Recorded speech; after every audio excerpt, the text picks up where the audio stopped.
Hello, this is Professor Budwell. In this video, we are going to talk about administrative agencies. There are many such agencies in the United States, and they have internal rules for how they operate and can, in many ways, carry out both legislative and judicial functions within their agencies. Here are three common agencies that we all should know about and that your Cali lesson discussed: the Department of Housing and Urban Development, the Social Security Administration, and the one that we all likely have the most interaction with, the Internal Revenue Service. There are many agencies like these throughout the government. These agencies are able to write regulations that have, as your Cali lesson pointed out, the same force and effect as laws passed by Congress. When we think about why we have agencies like these, it's a good idea to think about the story of Moses' father-in-law, Jethro, in the book of Exodus.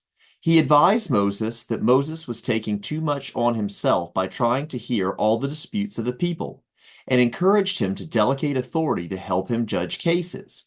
Likewise, running these agencies would likely prove too much heavy a burden for Congress in addition to their legislative responsibilities. Therefore, the Constitution grants Congress the ability to delegate power to administrative agencies.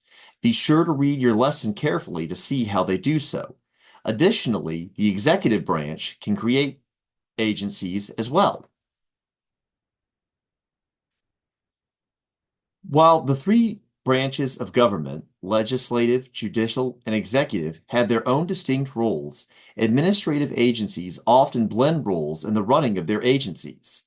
They have what your lesson refers to as quasi-legislative authority to run the agencies and quasi-judicial powers to hear disputes about their regulation.